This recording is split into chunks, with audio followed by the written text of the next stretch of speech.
Good morning, afternoon, evening to our international audience. Welcome to White Supremacy in Your Toilet. This presentation from Black History Walks, which is based in London, England, in association with ASALA. And ASALA is a national, actually it's an international group looking at Black history all year long.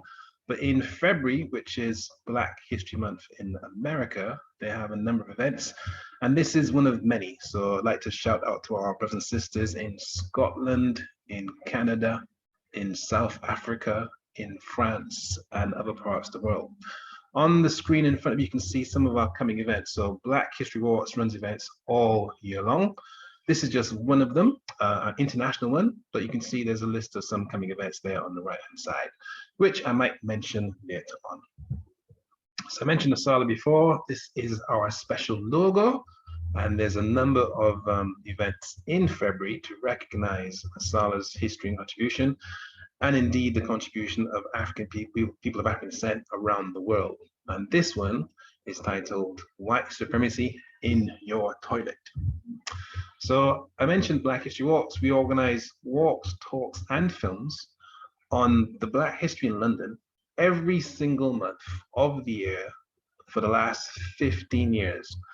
So this is our 15-year anniversary, and every month of the year, you're gonna find us doing a guided walking tour or a lecture, physical or online, or some sort of event to do with Black history, including movies and film shows. So we got 12, actually 13 now, different walks across the capital. Let me just move this bar at the top there. It's getting in the way. So give me 1 second to move this bar, which is blocking my presentation. That should do it. All right, fine. So 12 walks across the capital, north, east, south, and west. They last about 2 hours long, and we take groups of people and show them the Black history that's in the streets, in the architecture, in the buildings, because there's lots of it there if you know what to look for. And some of the information you hear today is taken from those walks. So basically, we're just kind of doing this topic in this format, but if you come on a physical walk, we can show you the history we're talking about. Okay. Our book comes out later on this year, and we took 2.5 of our walks, made into one book. The book has about 25 maps, 400 pictures, and basically it's a written form of our walk. So you can look out for that coming out later on this year from a Black female publishing company called Jacaranda Books. Here are some of the events that are coming up. So again, some of them are online, so you can actually access them from wherever you are in the world. You got stamps, statues, and Star Trek about the connections between British stamps, statues, and indeed Star Trek. For the African Americans, you should check out the Sarah Parker Limon plaque unveiling, and there's also a talk about her. So we're gonna put a plaque in her honor and have a lecture to tell people who she was, because she's a huge character on par with Frederick Douglass. If you're a Bridgerton fan, we have a whole 2-hour presentation looking at the real Black history in that TV show from Netflix. And of course, you got 20 banned Black films and Call of Duty. So there's something happening every single month of the year, all year long. It could be a physical walk, could be an online talk, it could be a film, or indeed it could be a river cruise or a bus tour. But our website is just blackhistorywalks.co.uk, and we do this stuff all year long. Right, so let's get into it. White supremacy in your toilet. What could that be about, really and truly? What are we going to talk about? Well, let's begin with a question. So we'll try to make this a bit interactive, because of course you can't see people, but we try to make it a bit kind of spontaneous, a bit kind of interactive. So here's a question to think about: what, when, and where was Kilwa? Have you ever heard of a place called Kilwa before? And what could Kilwa have to do with African history and toilets?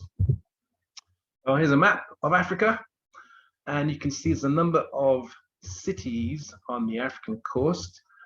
There's a dot next to the names. So you can see Mogadishu, which is in what you call a place called Somalia now. You can see Mombasa, and just beneath Mombasa, you can see a place called Kilwa, K-I-L-W-A, on the east coast of Africa, and a place you now call Kenya, Tanzania. It's in that part of the world. So let's find out a bit about Kilwa how it links into ancient African history, how it links into sanitation and hygiene and water disposal. So from the Oxford Islamic Studies Online reference, citation for Kilwa. Kilwa, the name Kilwa can refer to any of 3 port cities in southern Tanzania, Lindi region, belong to the Islamic Swahili culture of the East African coast. Of the 3 offshore Kilwa, Kisiwani, Kilwa on the island, is the most significant, having been an economically powerful city-state during the 13th to 15th centuries. During the 13th to 15th century. So we're going back 500 years or more. This is before Europeans get to Africa and start to do what they have done. So we're going back a very long time, 500 years, over 500 years to East Africa, to a very powerful city-state called Kilwa. We're going to look at some of the architecture on Kilwa and see what we can uncover with regard to the lifestyle, the technology, and the management of civilization in East Africa going back over 500 years.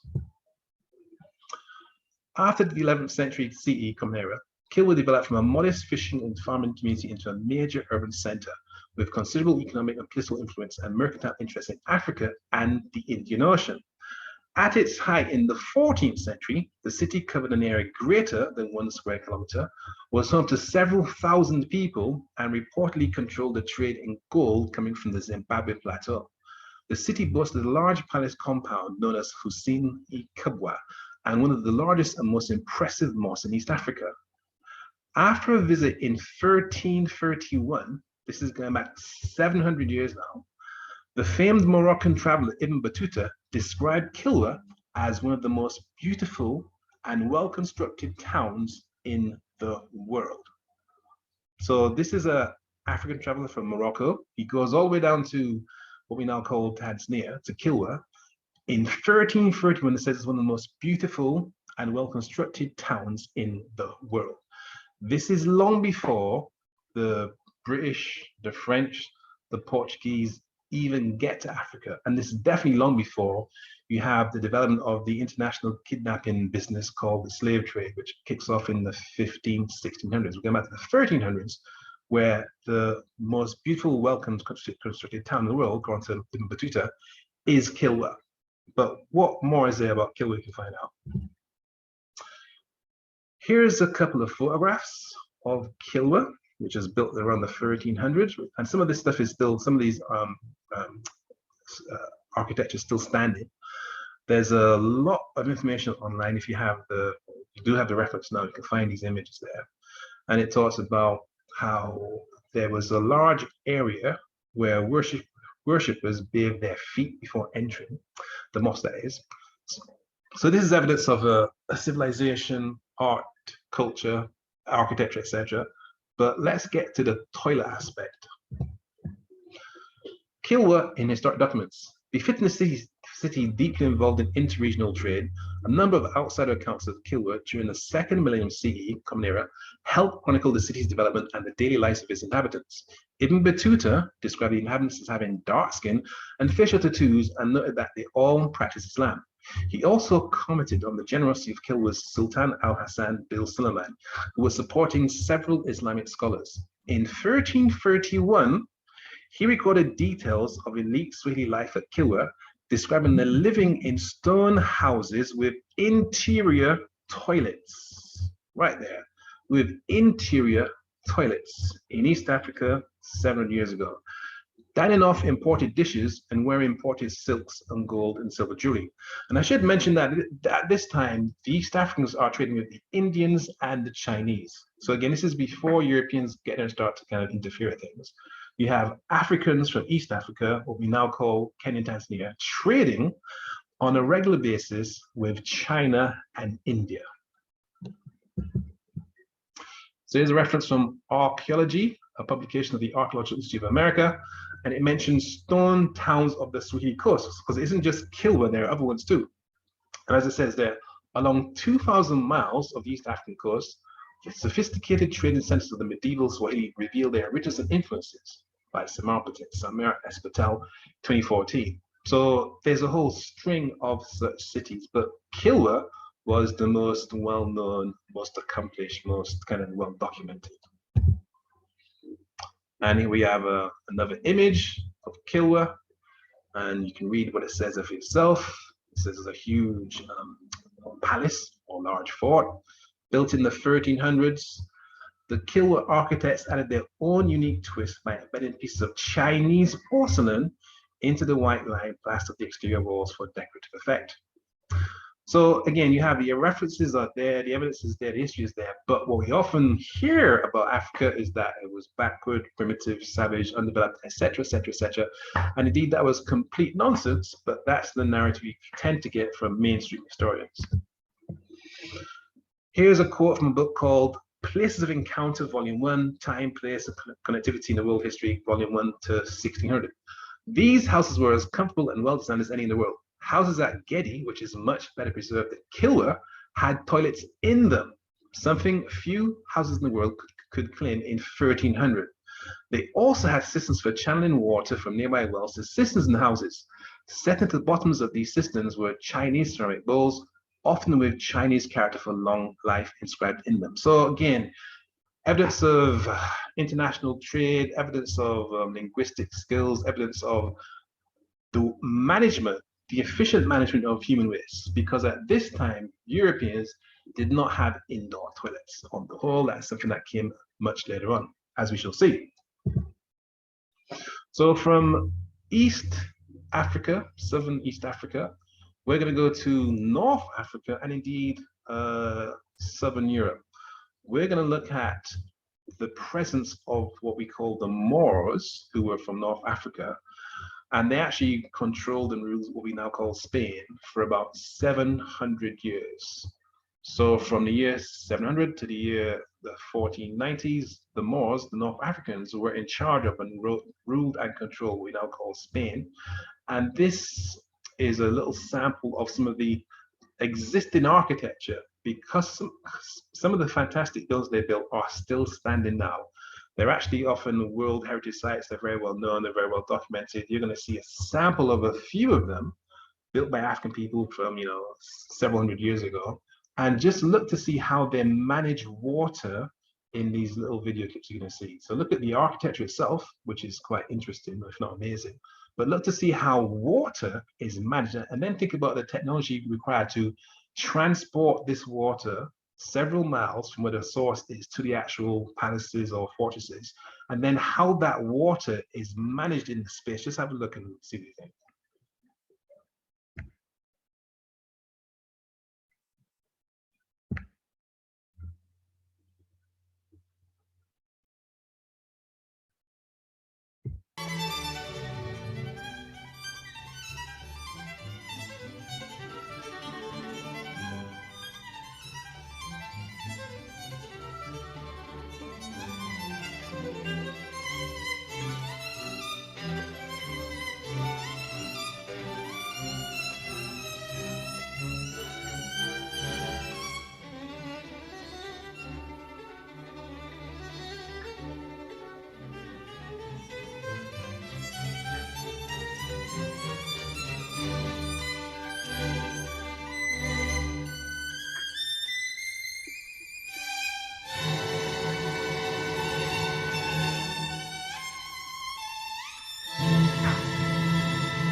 All right, sorry about that. That was a slight little mistake there.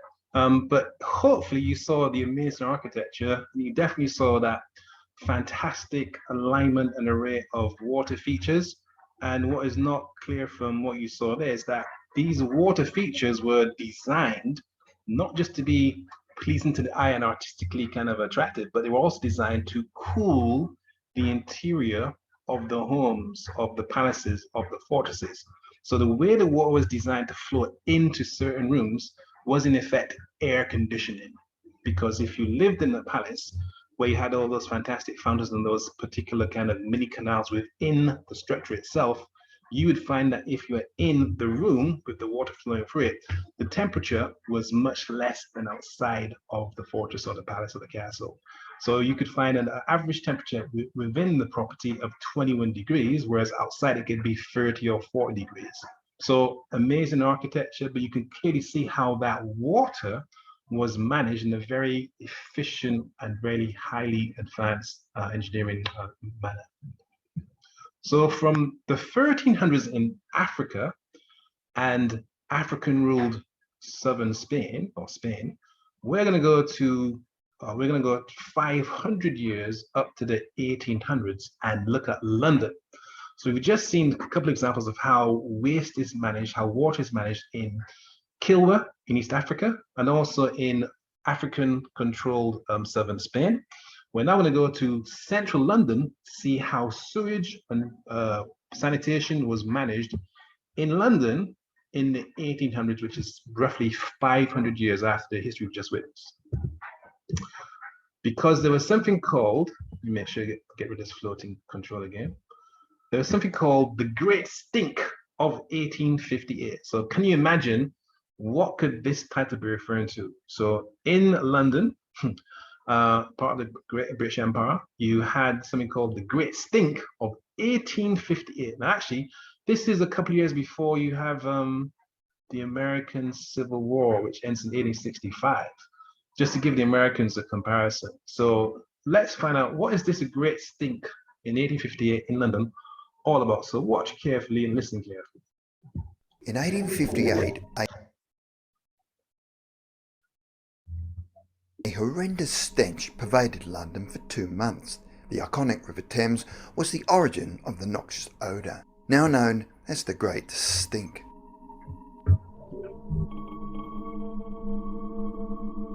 In 1858, London sewers were still emptying into the Thames River, but the influx of workers to the city with the Industrial Revolution was having its effect. Between 1800 and 1850, the amount of human effluent that these sewers disgorged increased astronomically as London's population more than doubled. The widespread installation of flushable toilets from 1848 further concentrated the level of waste contaminating the river's waters. In 1855, scientist Michael Faraday wrote a letter to the Times stating his concern that the sewer waste had converted the river's water into an opaque pale brown fluid with a foul smell and dense plumes of fecal matter.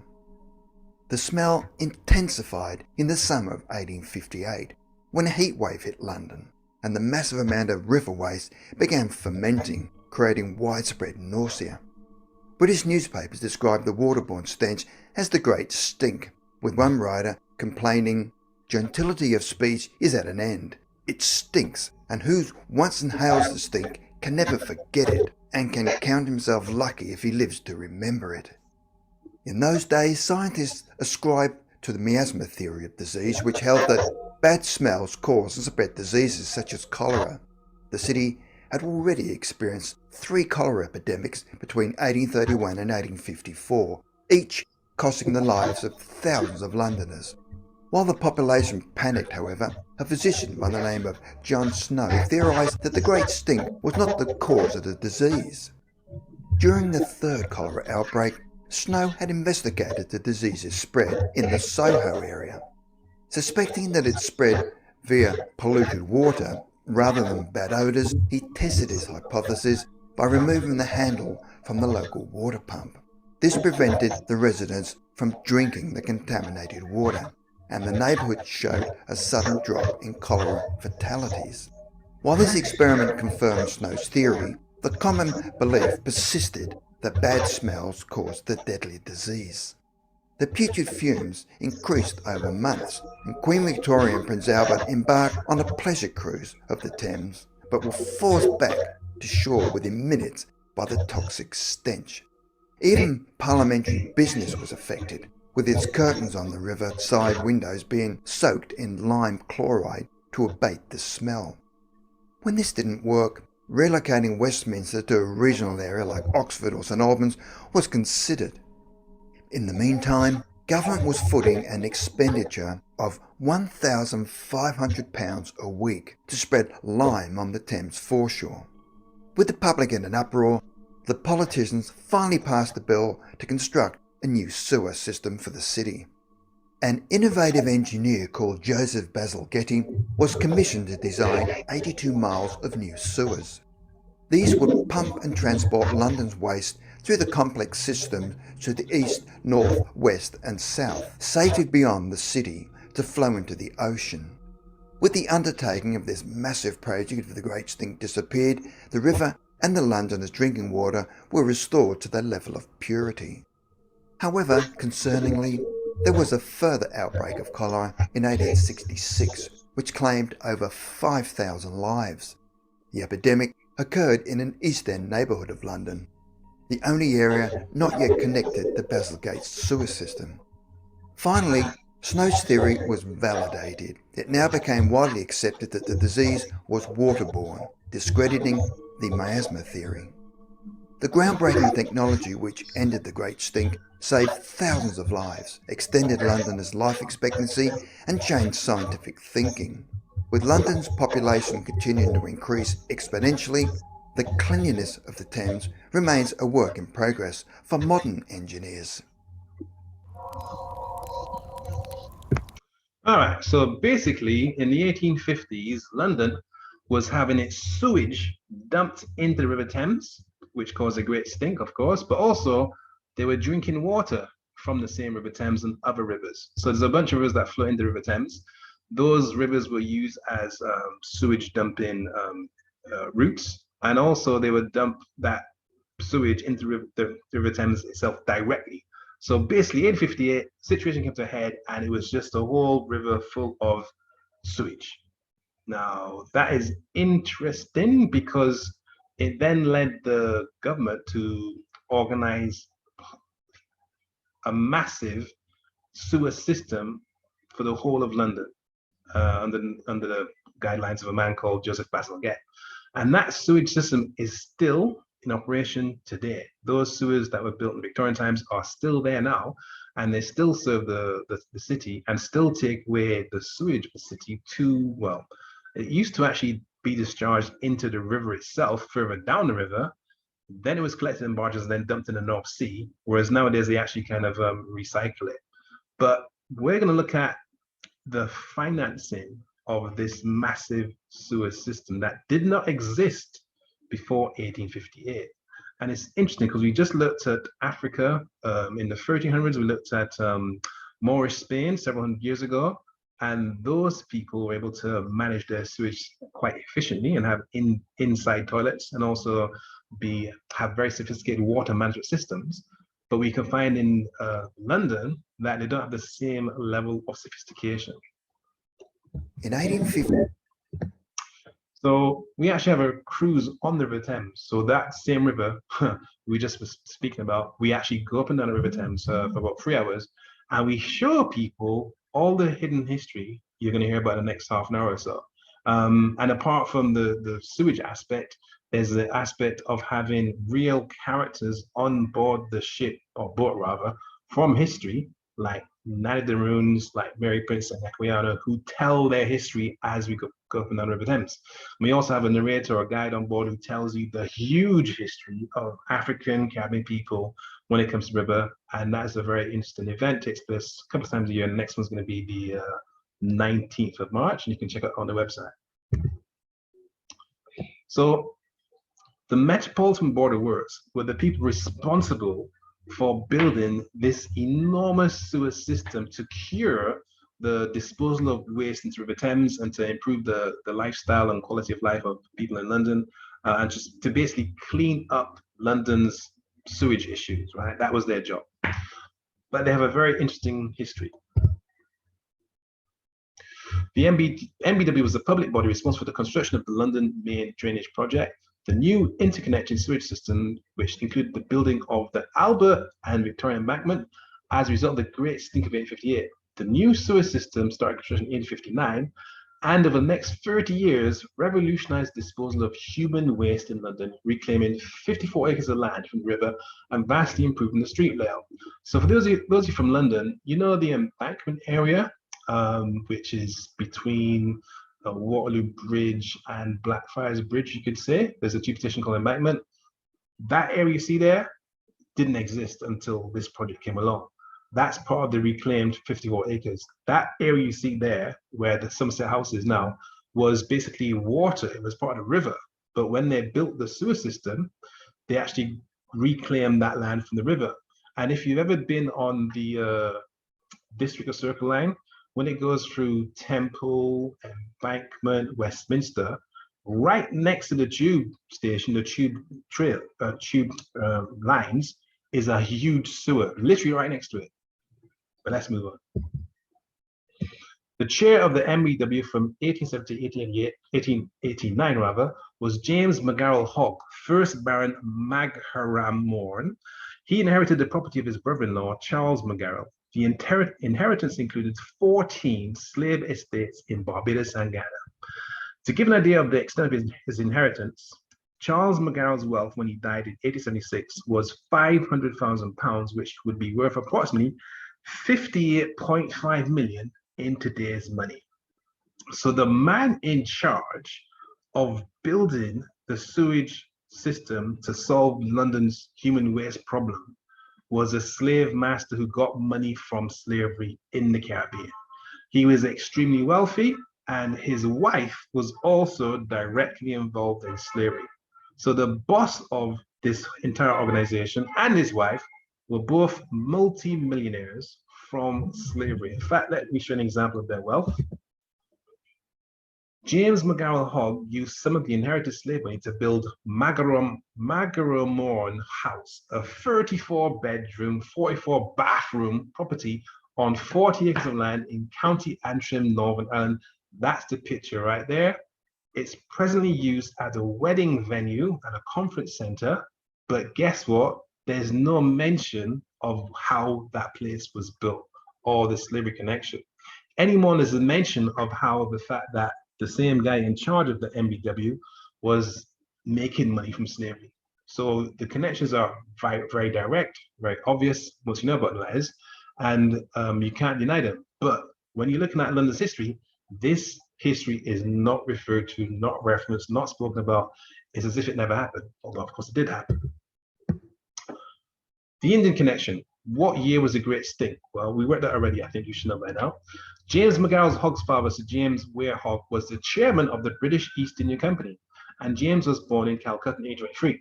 The East India Company was an enormous colonial enterprise directly involved in not just African slavery, but also the conquest and exploitation of India. The East India Company were intimately responsible for extracting India's wealth to Britain from 1757 to 1858. The Indian Rebellion of 1857 to 58 led to the British government taking over the rule of India from the company. In effect, the way the East India Company ran India caused the Indians to revolt. British forces then committed large-scale massacres and other atrocities, including mass rape, to punish the Indians and force them into submission. The war was successful, and India remained a British colony until 1947, when it gained independence. In India, the 1857 war is known as the First War of Independence. So let's pause for a second. The very same year, you have this massive outpouring of human waste into the River Thames, causing a regional or national outcry. The Indian people are fighting back against the British government to get their freedom for the way they're being treated. There's this huge revolution or mutiny or revolt or fight for freedom in India in the same year as this massive stink is taking place. And this is partly about money because the British are taking lots and lots of money out of India and bringing it back to the UK. So they're in effect underdeveloping India to overdevelop London, or Britain, I should say. So there's direct connection between the wealth we're having in UK and the poverty, I suppose, that's being created by the extraction of that wealth from India. And the Indian people in 1857-58 actually fight back against this extraction, this exploitation. But there's another connection. Before I get to that connection, let me just show you an example of how the British put down the Indian Revolution, rebellion, the fight back against colonization. What they would do is, if they found any suspected ringleaders or anybody who they thought was sympathetic to the revolution, they would tie them to the front of a cannon and then shoot the cannon. So that was how they would, or one way in which they suppressed the rebellion, by doing the most outrageous things to human beings, tying them to cannons and then shooting them. And this is, of course, a piece of art to reflect that reality, which again is not that well known, although it did definitely happen. And indeed, this history you're seeing here in this image is reflected in London, because there's a number of statues to people like Major General Henry Havelock in Trafalgar Square, and he was sent to put down the Indian rebellion. That's why there's a statue in Trafalgar Square. But it doesn't mention how he did it, or indeed why he did it. But there are these direct connections which are easily evidenced, but they're not part of the British narrative. In fact, you'll definitely not hear this story if you do a regular kind of a typical tourist walking tour or bus tour. That's not mentioned at all, even though there's a direct connection. What kind of money are we talking about? Well, India was known as a jewel in the crown of the British Empire. It was an especially important possession due to the money it generated. In 1877, Benjamin Disraeli, by this time Prime Minister, enabled Queen Victoria to become Empress of India. Interestingly, the Victoria Embankment was named after her. According to renowned economist Professor Utsa Patnail, as cited in Business Today, Britain extracted 45 trillion from India's resources, hampering its prospects of coming out of poverty. And of course, hampering its prospects of improving its sanitation system, because as we know, there's sanitation issues in India right now. But some of that money extracted from India was brought over here to finance our infrastructure, be it sewers or hospitals or libraries or roads or bridges. So a direct connection. And if you're interested, just to give you a sense of how much $45 trillion is, just Google Britain or UK's gross domestic product. So just Google what is Britain or the UK's gross domestic product for 1 year, and see what number you come up with, because it won't be 45 trillion, but that amount of money was taken out of India and invested in this country. And also, I should also mention that it wasn't always invested in public works. A lot of that money was invested in private art collections, private museums, private buildings, and people's personal wealth. But that's another story we'll get to later on. Construction of the London main drainage and the Indian connection, 1858. 1858 was the year of the Great Sting. The then Chancellor of the Exchequer, Benjamin Disraeli, pushed through legislation which enabled the institution of the London main drainage project and provided £3 million at that time, a lot of money now, for its construction. A significant point is that there had been many other times when the stench from raw sewage in the river was unbelievably bad, but nothing had been done about it. For example, the famous scientist Michael Faraday had written to the Times on July 7, 1855, stating, "The appearance and smell of the water forced themselves at once upon my attention. The whole of the river was an opaque, pale brown fluid. The smell was very bad and common to the whole of the river. The whole river was for the time a real sewer." This is London in 1855. So 3 years before 58, the same thing is happening or has happened. And Michael Faraday is a very well-known character in the UK. And this situation was reported in the newspapers. So it happened before in 55, was reported in the Times, but nothing was done. So how come nothing was done in 55 if the situation was that bad? What happened in 58 that made something then be done to improve or to stop the situation? What happened there? We're going to find out shortly. Now, this building is known as the Houses of Parliament.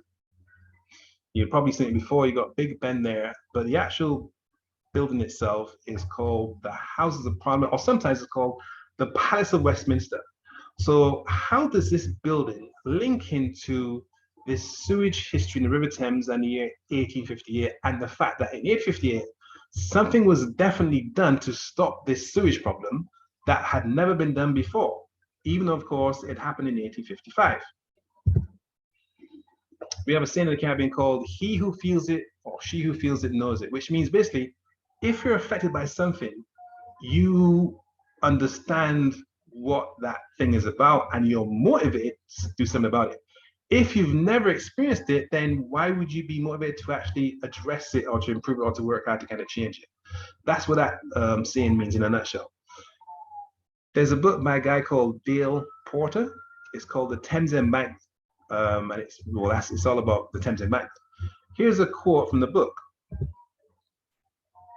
Members of Parliament who would normally have adjourned for the summer stayed at Westminster to deal with the urgent issues of the Indian Mutiny.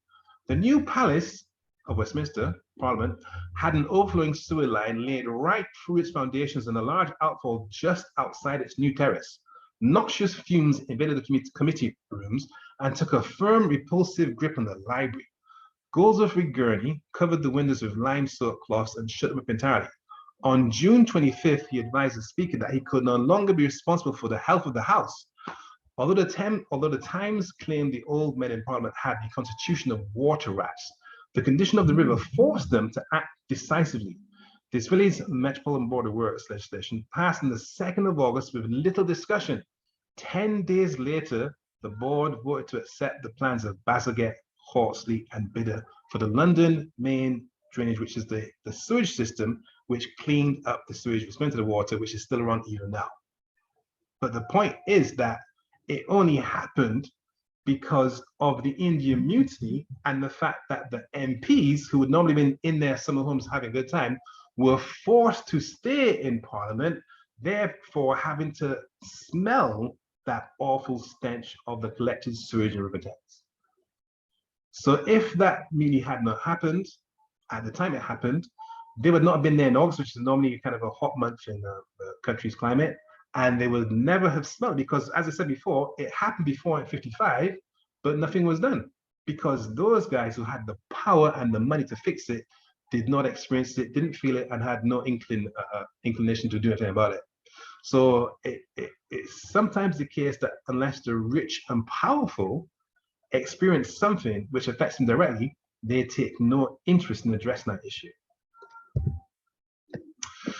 But that was a long time ago. We need to move on.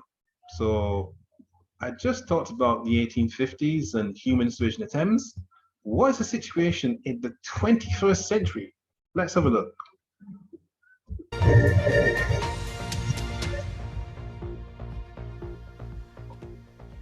Welcome to BBC London. I'm Alpa Patel. First tonight, a BBC investigation has found that Thames Water has been illegally dumping billions of litres of untreated sewage into the River Thames. Now Thames Water has given access to the offending treatment plant to our reporter, Liana Hosea.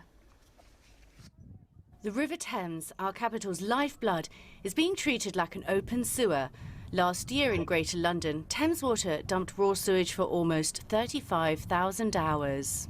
This is the filth we can see from raw sewage dumping.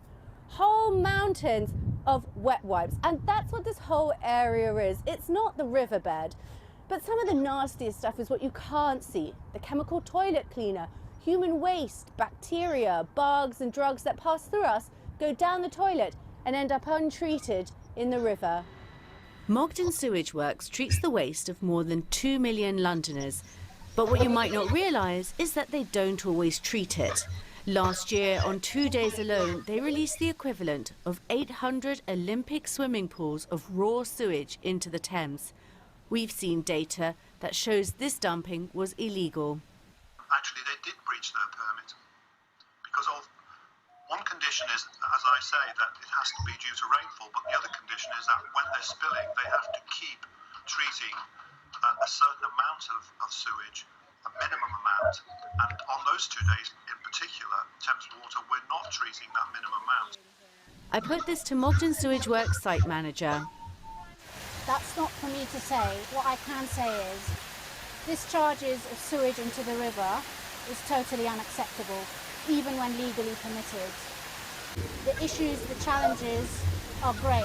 It's not going to be an overnight fix, but we're getting the investment to make us perform better. Raw sewage dumping has gone on for years, so why haven't Thames Water invested more earlier? Over £1 billion a year investment goes into Thames Water, and we've not been paying dividends for over 3 years now and reinvesting within the company. So investment has been and continues to happen at a very large scale. You know, one of the obvious projects being the super sewer in London, £5 billion of investment happening right now. Thames Water's 2020 annual report shows they paid £56.5 million in dividends and spent £150 million on infrastructure. The super sewer will reduce the amount of raw sewage going into the river. It's not a silver bullet and it won't go as far as Mogden Sewage Works, but it's up to Ofwat and the Environment Agency to enforce the law.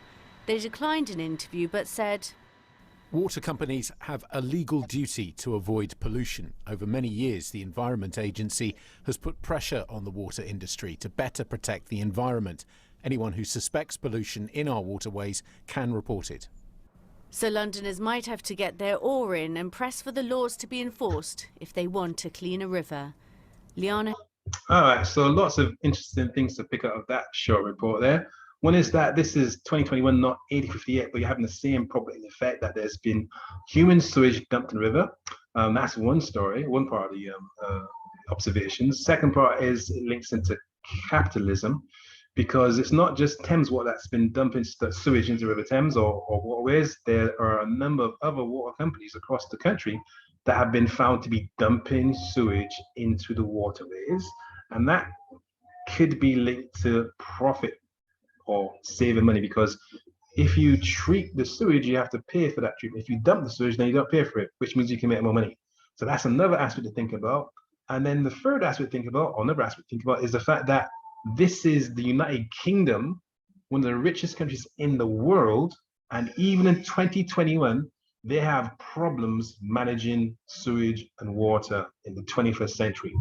So they're one of the richest countries in the world, they have that problem. What then happens if you are an underdeveloped country, an ex-colony in Africa, the Caribbean? What is your situation like if one of the richest countries in this world is still having issues controlling human sewage? What's it like for you, who does not have that kind of money in your bank account? How do you then manage those same situations in your country? All worth thinking about. And speaking of London, we're going to go back in time to the 1950s. So 1950s, this is what London's looking like. It was just after World War II. It was bombed out, mashed up, devastated, miserable. It needed labor to rebuild the infrastructure. And of course, there were a lot of people who had been killed during World War II. So it was basically a massive labor shortage in this country. Here's another example of the devastation that was wreaked upon London during the war and lasted. Actually, if you're from London, there were bomb sites like this across the capital until the 80s. Especially if you know about Vauxhall or Elephant Castle or even Hackney. There were bomb sites in Hackney, Vauxhall, Elephant Castle up until the 80s. You might even play them as a kid. But the situation you're seeing here did not fully end until the 1980s. That's how bad the damage was from World War II. So to fix this problem of all this devastation to be rebuilt, there was a need for labor. And some of that labor, in fact, a lot of that labor came from the Caribbean. And that's where you get what is called, the Windrush generation, whereby people came from the Caribbean to fill those jobs that were empty, that were going begging, because there was a massive labor shortage due to the war itself that killed lots of people, and the fact there was all this work to be done. And in fact, there's something like 1.3 million job vacancies, 1.3 million job vacancies. And some of those vacancies were filled by people who came from the Caribbean, which at that time was part of the British Empire. So they moved from Jamaica, St. Lucia, Barbados, etc., to come to England And at that time, those countries were all part of the empire. So as far as they were concerned, people in Barbados, they're just moving from one part of the empire to the head of the empire, to another part of the empire. What were the conditions like? Well, as it says here, my first home in England was a house in Notting Hill Gate, shared with about 30 other people, with only one bath and toilet between us. The conditions were appalling and it cost me £3 a week in rent. It was a long time after this that a West Indian man spoke to me about an African landlord who might be able to help me. So let me unpack that a little bit. In England, we did not have segregation as such. So in America, you had segregation. You couldn't live in certain areas if you're black, but we didn't have that in the UK. But we did have racist landlords and racist banks. And the situation was, if you came in the 50s, 60s, 70s, there were signs that would say no blacks, no dogs, no Irish. This meant that the black population was forced into the rough inner city, bombed out, mashed up areas like Notting Hill, like Brixton, like Kensal Rise, like King's Cross, like Catford, etc. They were forced to live in these areas, the roughest areas that they could be. And then the landlords there, because they were also racist, apart from not renting them rooms, if they're really racist, I suppose, if they were less racist, they might lend them a room, but they charge them free or 4 times the rent a white person would pay. And they'd rent them the worst mashed up room or property they had. That's what's happening here. But what happened then is that the black people who were forced to live in these substandard appalling conditions were blamed for living in these substandard poor conditions. And they were said to be lazy and dirty and unhygienic and nasty. But the fact is they were pushed into these exploitative conditions, charged £3 a week to share one bath and toilet between 30 people because they had no other options. And we're going to talk about UK toilets in the 1950s to see how that sewage system, how the human waste was managed and disposed of at that time, which was still a first world, very wealthy country. So what you're looking at here are outdoor toilets. So typically in England and Scotland and Wales, you had outdoor toilets. The toilets were not indoor. So we mentioned that in Kilwa, in the 700 years ago, they had indoor toilets. Well, in Britain, in the 1950s and 60s and 70s and 80s, actually, it was typical to have outdoor toilets. These are just some of them. Let me show you another example. What you can see here on the left-hand side, that's a photograph of an outdoor toilet.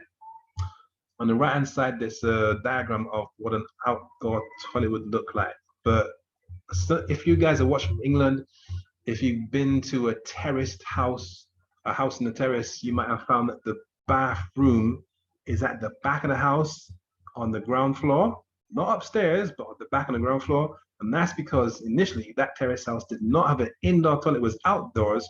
You had to leave the house, go to the bottom of the garden, do your thing, and that's how it would work. And here's some references to kind of help people understand. So this is from The Guardian. And what they do is they reprint articles every now and again. And this article is from 21st of March, 1950. And as it says there, it was found that only 46% of households had bathrooms. 8% shared one, 31% had a portable bath, and 12% had no bath. In Scotland, the proportion without a bath was 35%. 15% of the households had no water heating appliance. 9% used gas and geysers, and 20% heated bath water in the boiler of a solid fuel firewood oven. One woman in 3 expressed dissatisfaction with the supply of hot water for washing clothes. The report shows that 7% of the households had no piped water. This is England, by the way, in the 50s, right? The percentage rises to 10 in Midlands, Wales, and South and East England. And that 1% obtained hot water from a central source. So this is the 50s in a very wealthy country, one of the wealthiest in the world, and they don't have indoor bathrooms as a matter of course. It's something they aspire to. So when people came in from the Caribbean, they had to deal with that. And we're going to talk about frequency of behavior later on.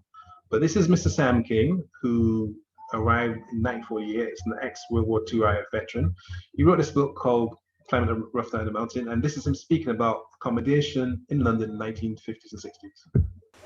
It was difficult to get accommodation. And I remember my brother came here in 1949, the year after, and I had him in Stockwell, and I was from the Air Force on leave, and I went to see him. We went out to our fish and chips, and I was going up back the stairs. The landlord said, no, you can't go up, you don't live there. I said, what? My brother says, my brother, son, that's how it is. You just have a room here, and you have to do exactly what they want. He said, but I tell you what, we should buy our own house. And this was happening all about. And by having difficulty, we had to club together and buy our own house. All right, we have an empty house, no furniture, no anything. But you could get second-hand furniture. And most of the traders, if you keep your nose clean, would let you have pillowcase, blankets and all that, and you pay weekly. And today, most West Indians by 1982, especially Jamaicans, own more property than the host nation, because in those days, the host nation lived in a corporation house or in a council house. It's only of late they think of buying their own place, but we had to. Most of the houses, 1 in 10 houses in Southwark have a bath, in 1950s or so. So you have the public baths, that's why you have Camberwell baths and Brixton bath and all that. And on a Friday evening, you normally go to the bath and you queue for about an hour, half an hour, for 20 minutes. And if you stay longer than 20 minutes, there's a knock on the door. And the people who did not go to the bath, you have a washpan at the back of the house. You put some water there in your room. You use the washpan in between, and you have a bath. But in my case, I find going to the public bath was not a bad thing.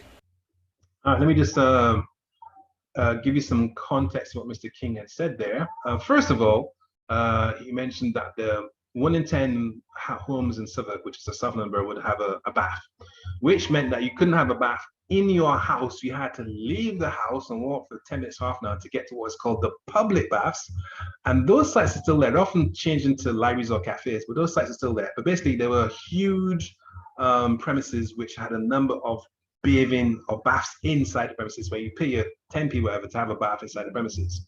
So what's not being said there, though, is that in the Caribbean, where people came from to kind of fill those jobs that were going begging in the UK, in the Caribbean, you would have a bath or a shower more like at least once a day.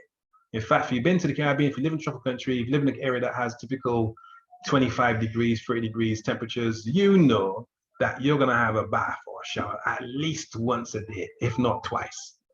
So for these guys now, when they came here and they had no kind of internal bath situation, it was a big deal, and they had to leave their house to go and have a bath. But they found that the culture in this country, in England, was that the typical average English person would have their bath once a week. So typical culture here, 50s, 60s, 70s, actually now you could say, is that the population here was used to having a bath once a week, whereas people in the Caribbean used to having a shower at least once a day. So you can see there's some cultural conflict there, especially when it came to interpersonal relations. I'll leave it at that. But we'll come back to that later on, because there's another aspect of this cleanliness and hygiene that we'll look at shortly. So again, Guardian, this is a reprint from 1960. 5 million families in Britain live in houses without baths. 5 million. As it says there, many people did not have baths, and they actually had a government grant to give people baths.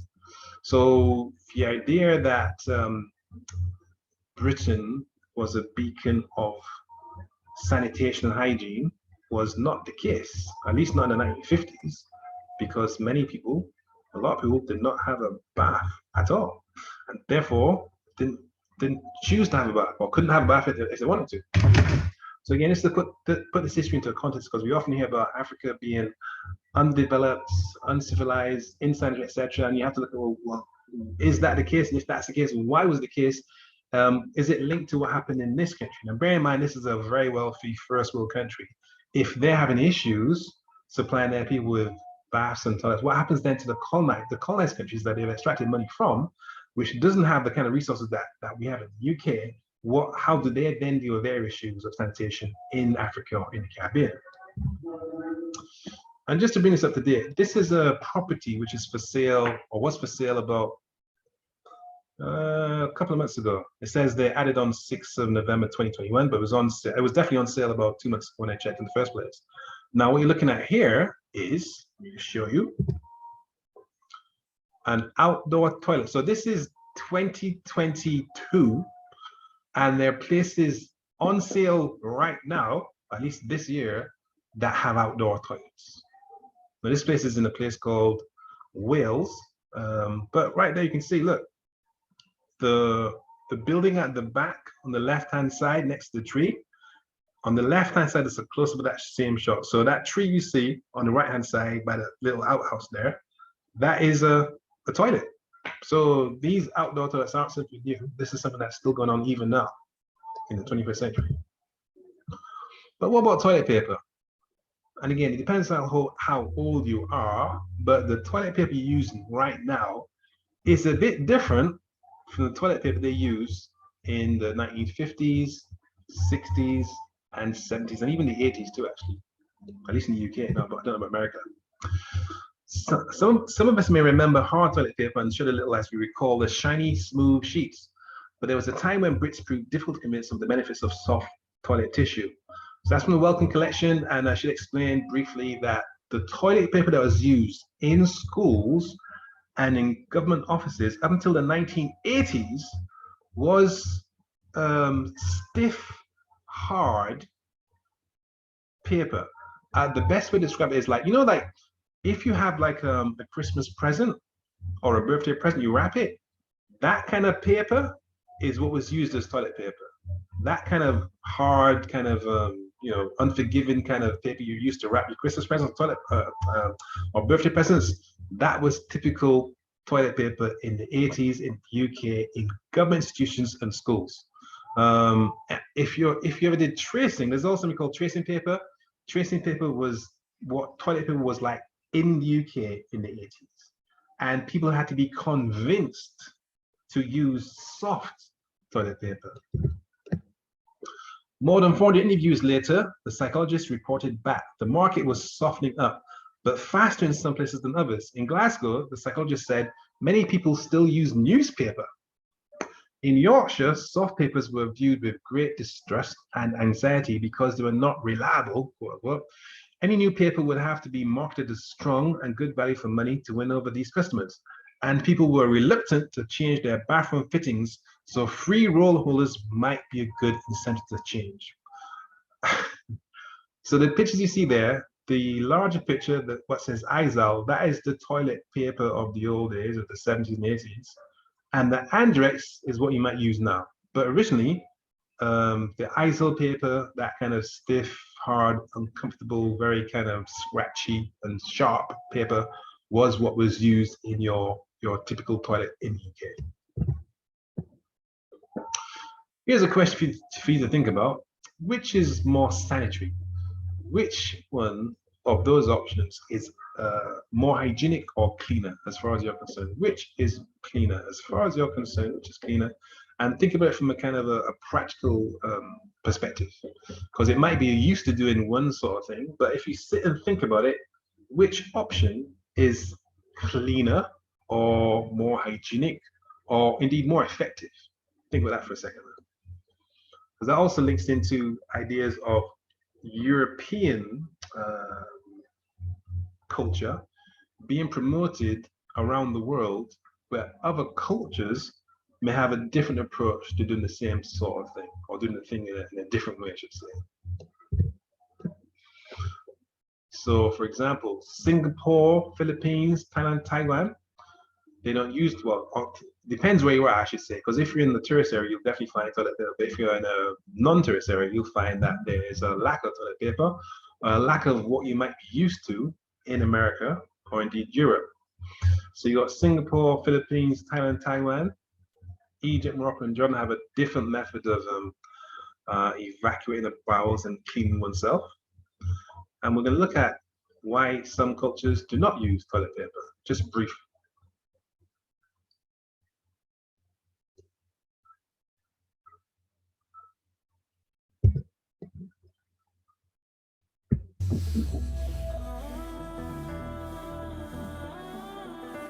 Hey friends, it's MJ Gordon here. I hope you are all staying safe and healthy with this craziness going on out there. I got out for the first time in a while yesterday just to get some groceries, and I was shocked at how many things were empty off the shelf. I was also equally surprised at what things were still on the shelf, but one thing for certain that was not on the shelf, as well as in many stores out there, is toilet paper. Now, if you guys watch this channel for a while or have been following along, you might catch on that it took a minute for me to understand what the deal was with the toilet paper. But apparently it is a hot commodity, and I get it, we use it day in, day out. If you've got the sniffles, it seconds as a tissue. And so today I want to talk to you about some non-toilet paper options, since our household uses no toilet paper. And if you have been following this journey from the very beginning of our no toilet paper system, you'll see that we did a couple changes and went through the whole work. So I want to share with you the things that have worked for us, what our preference is, and then some other options if you really get desperate. So before we get started, I'd like to take the time to thank you for being here. Make sure you like these videos if you like these topics. Leave a comment adding value to the community, because we all like to learn from you too. And make sure you subscribe if you want more videos on how to level up and free up your time, money, and energy so that you can live life on your terms. So I have 3 approaches that I want to share with you today, and the first one is the bidet system. And I saved the best for first because I just want to get right to it. The bidet system is by far the #1 no toilet paper system in our household, and more specifically the attached bidet, because the pressure of the water coming from your pipes is going to help tremendously when it comes to cleaning yourself off. So what a bidet is it's basically a spray where you can clean yourself off while you're on the toilet, and then all you need to do is follow up with a towel to dry off. I want to address some of the crazy comments that we're getting down below. This is not a disgusting method. You're not getting poop or anything on your towels. The towels are specifically to dry yourself off, and we use one-time use towels just because I don't think you want to share with another person if you're drying off like your inner thighs and stuff. It's a little bit weird. But if you are spraying yourself right, and when you have a high pressure bidet, everything is clean and clear. So what is actually more disgusting once you start using the bidet, and you'll also see this echoed in the comments below, is that when you go back to wiping with toilet paper, you realize you're basically smearing the stuff with dry paper in your crack. And that is probably the most disturbing thing when you get on the bidet and then you have to go to use a public restroom or the restroom at your friend's house. You start feeling like, oh my gosh, I've been really spoiled by this thing. So I like the attached bidet because of the pressure, because you don't have to like maneuver your hands and everything. You just like turn the dial and go, and you're super clean and it feels really good. If you can't go with an attached bidet, my second recommendation would be to go with a travel bidet. This is not supposed to be dirty or to get dirty. So as long as you're not dipping the nozzle into the toilet or you're not touching yourself accidentally, and you just might do that, but if you do it, sanitize it, please. Clean it, use alcohol, use your head about taking proper measures to keep it sanitary. But the whole point behind a bidet is to have the cleanest approach possible. You're basically never touching yourself because the water is removing all the dirt, putting it in the toilet where it belongs, and then you're simply drying yourself off. If you can't... All right, so now you know about travel bidets. I'm not sure you could buy them, but there is such a thing as a travel bidet, and maybe you can find one on Amazon. And let's look at different European styles of disposal of human waste.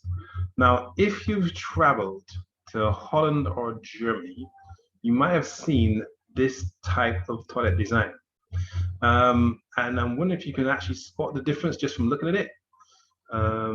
It depends on how good you are interpreting diagrams, but I can show put a photograph to make it easier. Here's a picture of a Dutch style or German style inspection toilet, where you can actually inspect the goods you have deposited in the toilet. Where's it going? Not that one. Here we go. So left-hand side, you have an inspection toilet, which is to say that when you do your business, you can actually look at it before it's flushed. So in the UK, we have toilets where the waste just goes into the water directly. I suppose you can see it from that perspective too. But in this design, you can actually really study it. You can actually have a good look at it if you so desire. And there might be some health benefits to actually having a good look at it before it's flushed away.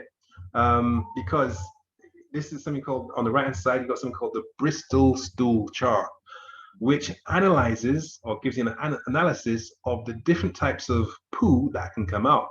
And you can assess your health, the health of your excreted material by comparing to these diagrams. So if you have type 1 separate hard lumps, that means you're severely constipated. If you got type 2, you got mild constipation. If you got type 5, it says you got soft blobs with clear-cut edges, you means you lack fiber. If you got type 7, you're in trouble because you got severe diarrhea. So this type of inspection might help you with regard to your physical health, with regard to checking out your stool type. Oh, let me go back. I forgot to show you something. Hang on, it's gone sticky on me now. Not been intended. Because some people who complain when they use them is that the stuff that they've left doesn't go down. So one way to solve that problem is to actually layer the bowl, or the depression rather, it's not a bowl I suppose, with toilet paper, so that when you do your number 1, it just drops on the toilet paper, and then when you flush, it just disappears. So there's another little tip. If you didn't know before, maybe you can use that next time you have one of those situations. But let us move on from that and look at a different type entirely of toilet. So you find these what is called a squat toilet in China, in the Middle East, in parts of Africa as well.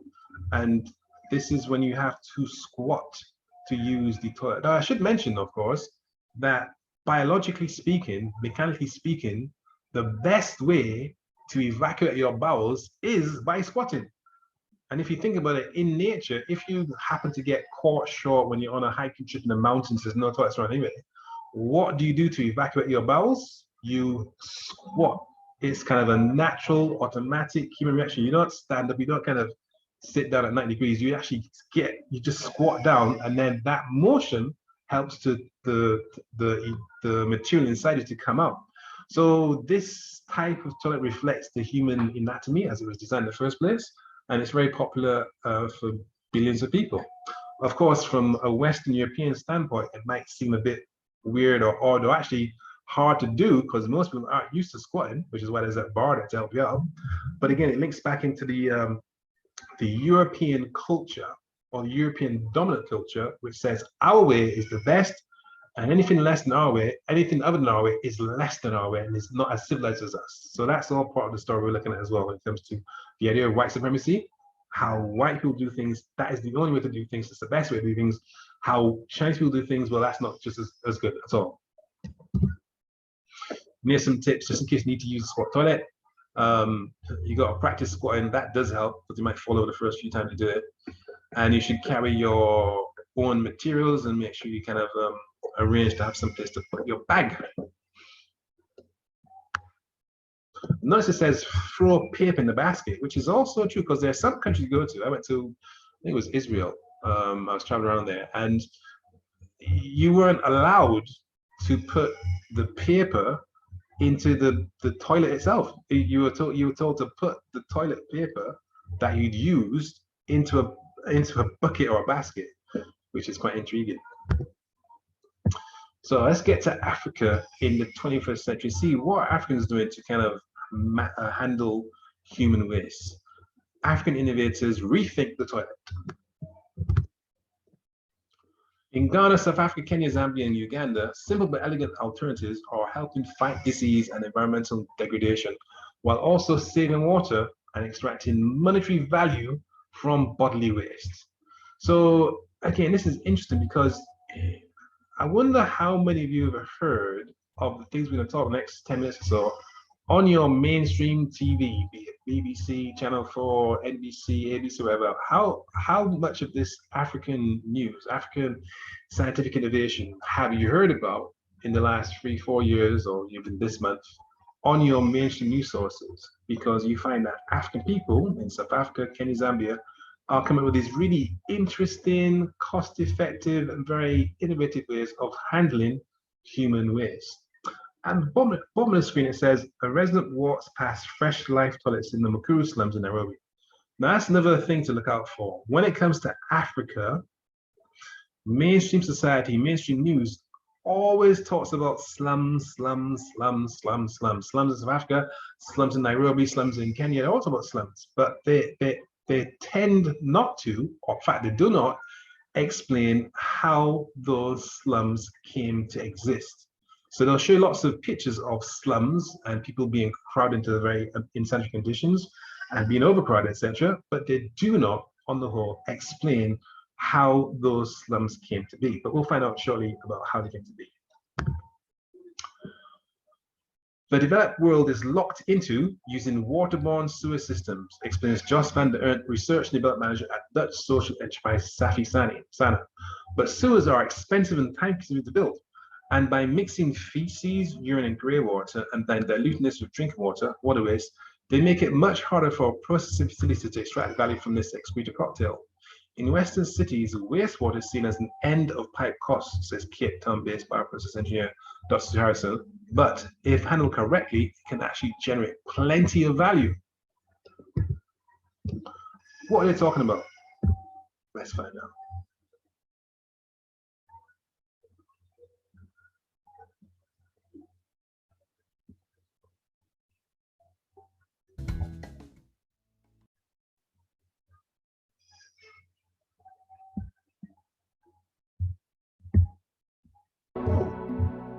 Today, cities are expanding like never before.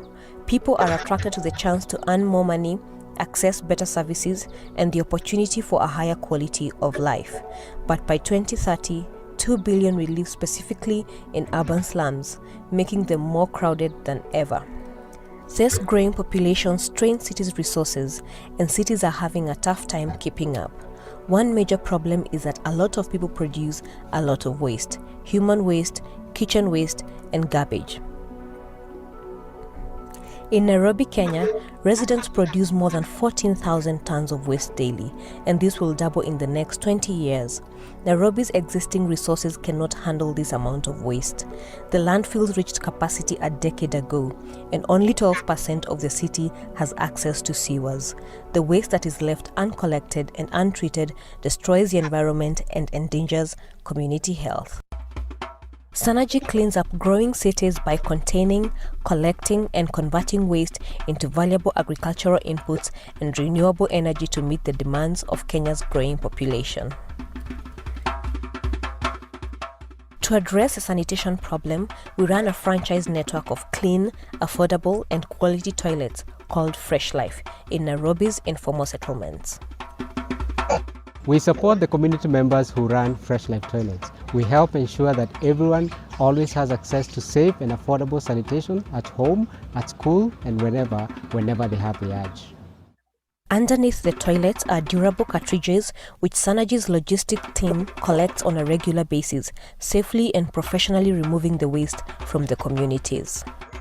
Once collected, we transport the waste to our processing plant south of Nairobi.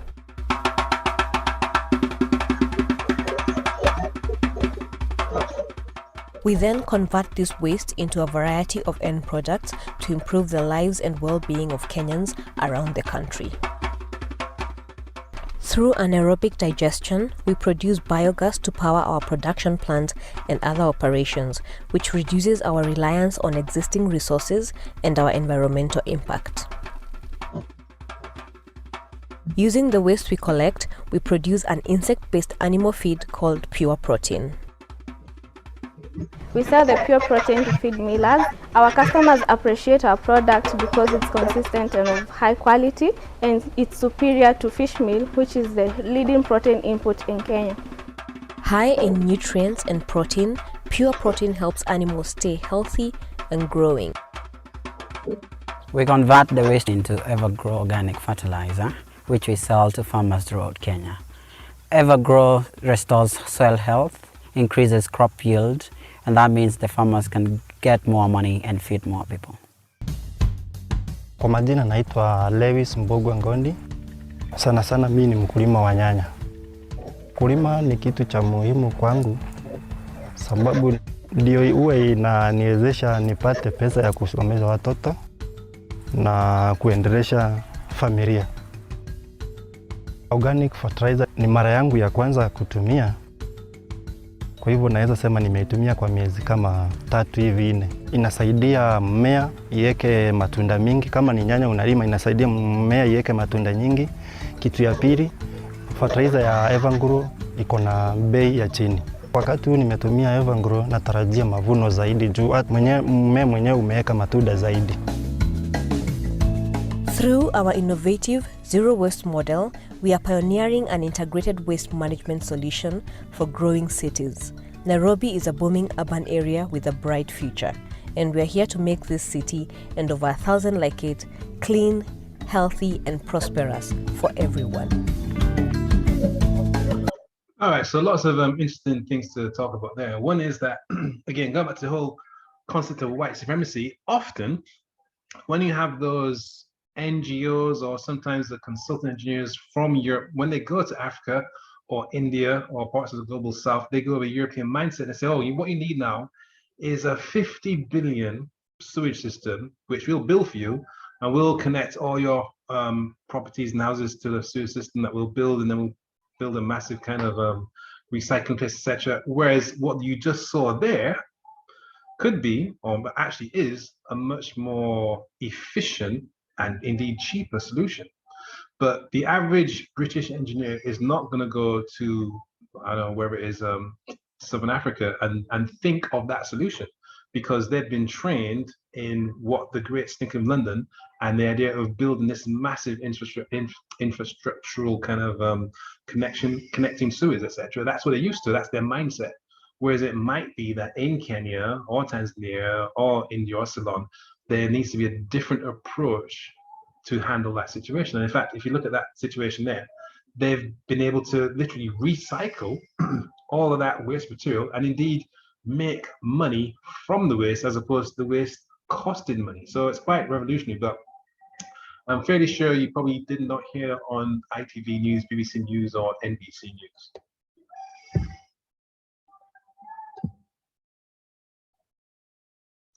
Now let's look at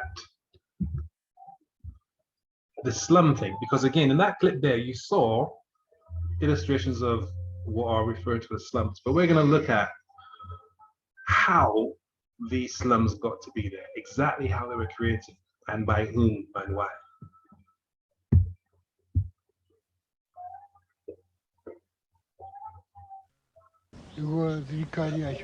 When the traders had been in the country for a few years, their government arrived and began to impose its rule on us.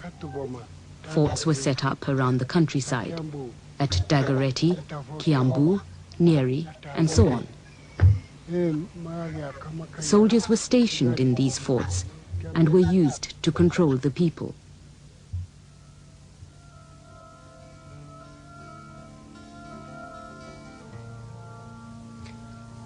From the private correspondence of Sir Charles Eliot, Commissioner of British East Africa. No doubt on platforms and in reports, we declare we have no intention of depriving natives of their lands. But your lordship has opened this protectorate to white immigration and colonization.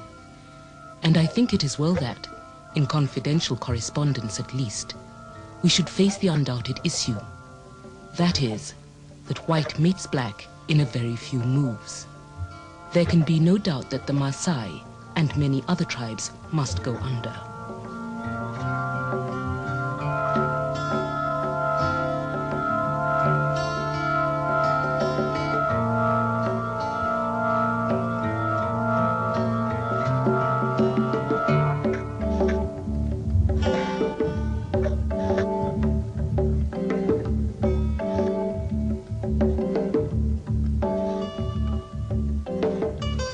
From the diaries of Francis Hall, February 1899.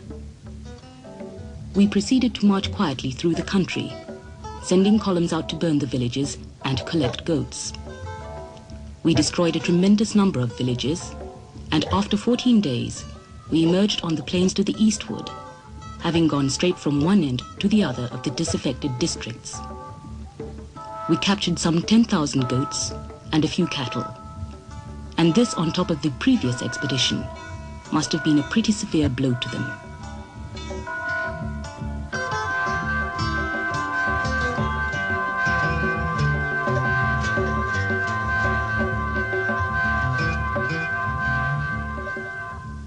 From the diaries of Colonel Richard Meinertzhagen, King's African Rifles. 8th September 1902. I have performed a most unpleasant duty today. I made a night march to the village where the white settler had been so brutally murdered the day before yesterday. I gave orders that every living thing, except children, should be killed without mercy. Every soul was either shot or bayoneted. We burned all the huts and razed the banana plantations to the ground.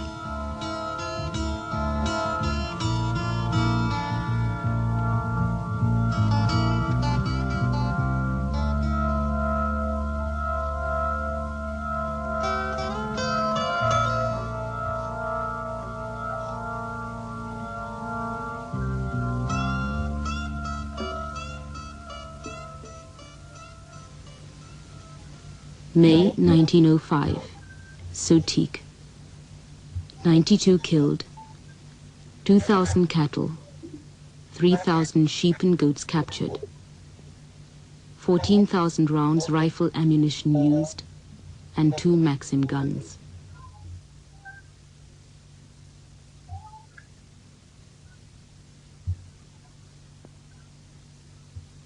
September 1905, Kisii. 100 killed, 3,000 cattle captured.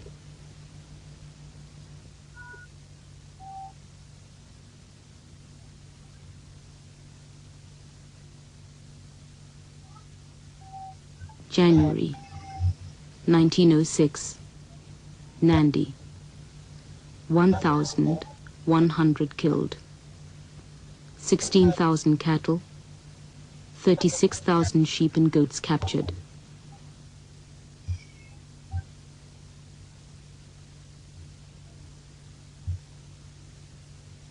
January 1908, Kisii again. 200 killed, 7,000 sheep, 5,000 goats. It looks like a butchery, Winston Churchill said when he heard of the Kisii massacre. And if the House of Commons gets hold of it, all our plans in the East Africa Protectorate will be under a cloud. Surely it cannot be necessary to go on killing these defenseless people on such an enormous scale.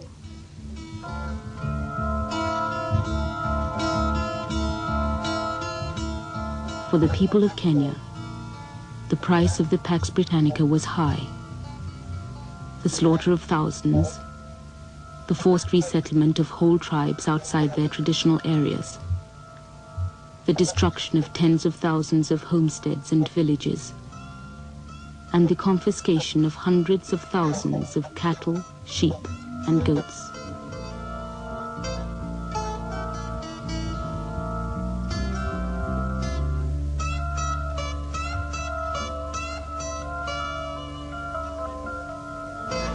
Utiokirwo na wega tubatiri riu mbara muchinga na itimui na ngoi ni atia.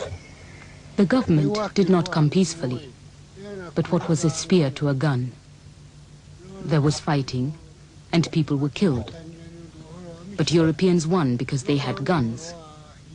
Had it been a matter of spears and swords, things would have been different.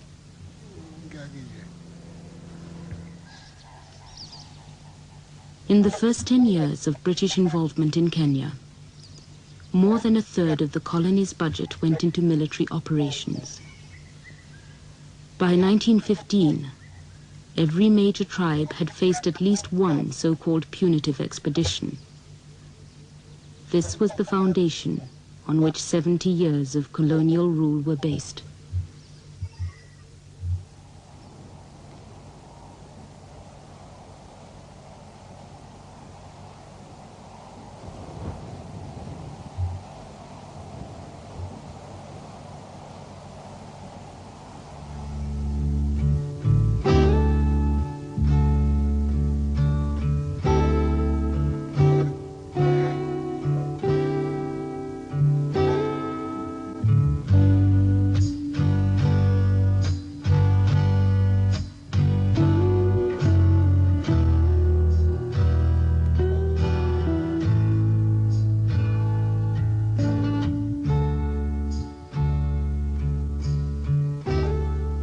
The land of the Kamba and the Boran, of the Luo, the Digo, the Luya, and the Taita. The land of the Maasai, the Meru, the Kikuyu, and the Tugan. Of the Kisii, the Somali, the Turkana, and the Teso. The land of the Embu and the Samburu, of the Nandi and the Kipsigis, of the Giriama and the Marakwet. The land of all the peoples of Kenya.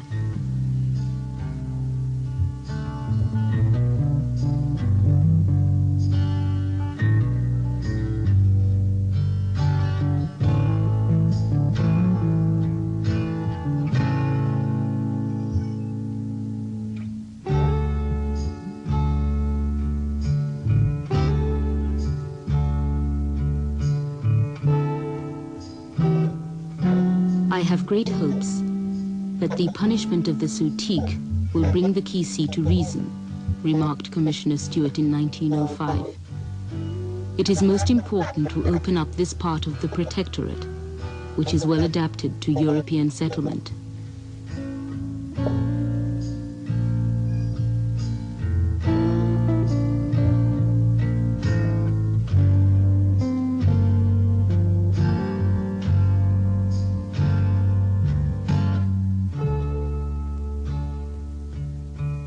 From a report by Sir Harry Johnston, 1901.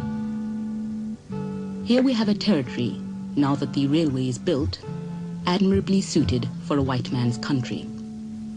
And I can say this with no thought of injustice to any native race, for the country in question is either utterly uninhabited for miles and miles, or at most, its inhabitants are wandering hunters. This will be one source of profit to the United Kingdom.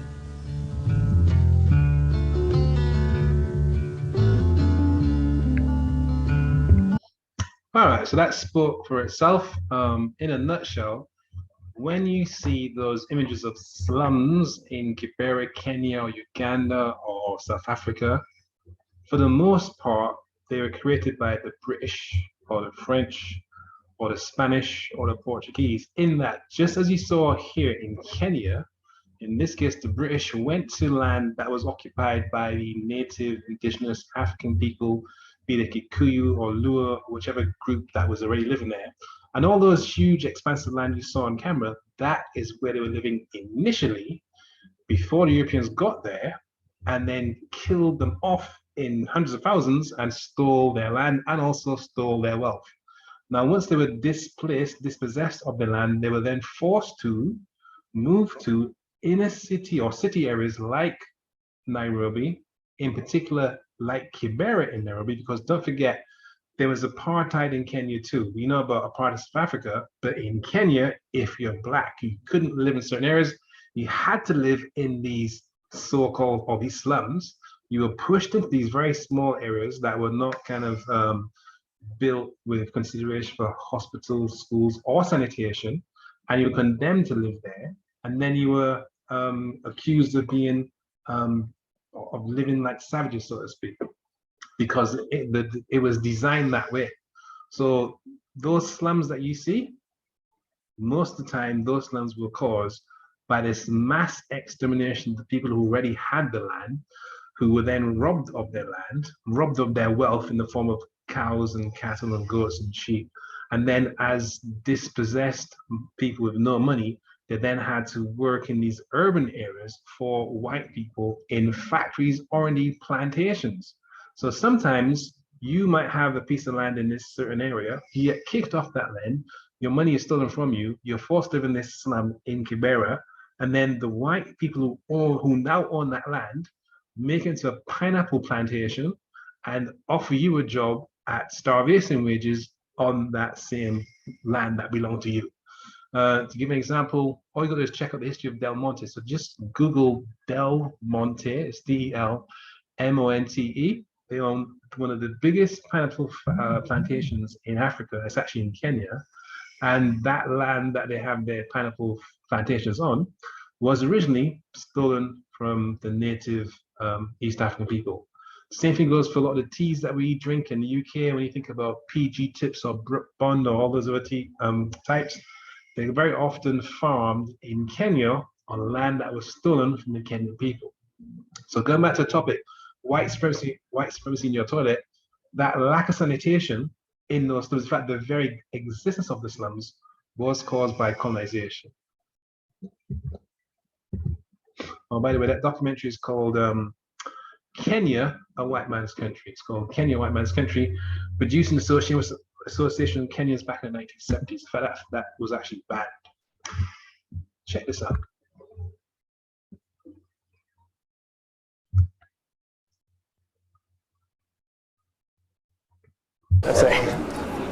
Okay, so when you walk inside of a Fresh Life toilet, this is what you see. This type of toilet is called a urine diverting dry toilet in the technical sense, a UDDT. And what that means is that it separates the sources, or source separated. So the liquid and the solid waste go into different cartridges. The solid waste goes to the back, and then the liquid waste goes to the front. And in this design, we've actually evolved it so it's much more user-friendly, particularly for women. We do this in three main ways. Most UDDTs have the hole at the front, and as a result, people try to aim to go over the hole, and so we found with women they were shuffling back and forth, which made it very uncomfortable, and so we ended up putting it further back. Second, it's a deep hole, so that immediately reduces any chance of splash, and getting a really, really deep hole matters. And then third, this fin here is very good at breaking the stream without any splash happening. So overall, it improves the user's experience considerably. And you've had collaboration with some industrial designer? Yeah, so we work with a variety. We have a designer on staff, but we've also been working with a variety of industrial designers for their input. See that, it looks great. And the other side of this is that there's very few crevices, and so that means that it's much easier to keep clean. All right, so you can see what's happening there. You can do the liquid excretion to this area, solid to this area, and some people will look at it and say, "Oh, that's a bit nasty. Don't like it. It's unhygienic. It's weird. It's all the rest of it." And the fact is, if you think about the human body, how does a human body get rid of liquid waste and solid waste? Is there one orifice in the human body that gets rid of liquid waste and solid waste together? Or are they separated in that, do you have one area which eliminates liquid waste, and do you have one area that eliminates solid waste? Well, of course you do. So why then, let's think about again the European mindset, why then are those two separate things combined together? At least in European designs, you combine those two separate types of bodily waste together, whereas they're designed to leave your body separately. So why not handle the water and the waste, solid waste, separately? Because that's what comes out of your body. So why not actually manage it in the same way which it's produced, which is what this does here. And actually, let me give an example of the thinking behind it, because people would look at this and say, "Oh, that's horrible, don't like it, do this, nasty, etc." Let's look at something else, which is really important. So have a good look at this. Have a good look at this and see if you can work out what it is and where you might find this contraption, this apparatus.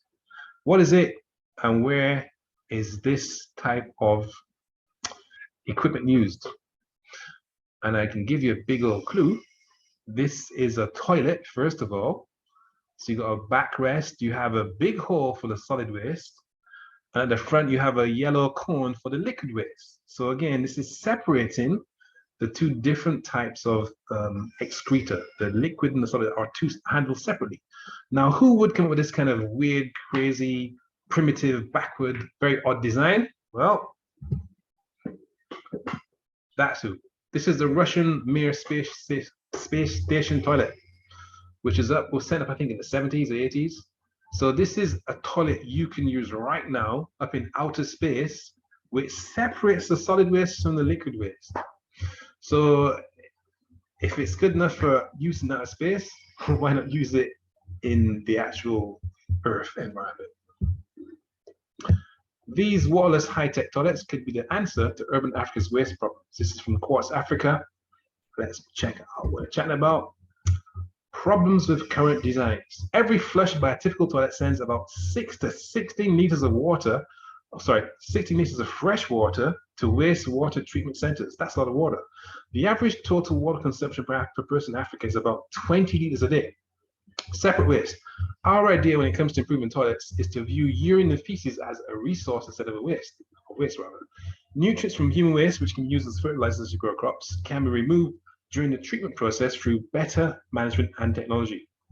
To take advantage of this, the urine must be separate from the feces. There are many toilets around the world that already do this. In some Asian countries like Korea, Japan, and Vietnam, it's a traditional mechanism. These toilets look similar to normal ones, but there are two different inlets that store the waste in different tanks. Here, they can be treated to remove smell and increase their fertility. It's a highly efficient process which doesn't need complicated infrastructure and reduces the time needed for the treatment of waste. The system saves a huge amount of water. Well, there you go, right there. There's the analysis from a scientific perspective, and they're actually doing that right now in certain parts of Africa. So from East Africa, let's go to Ghana and check out the work of a guy called Kweko Ano.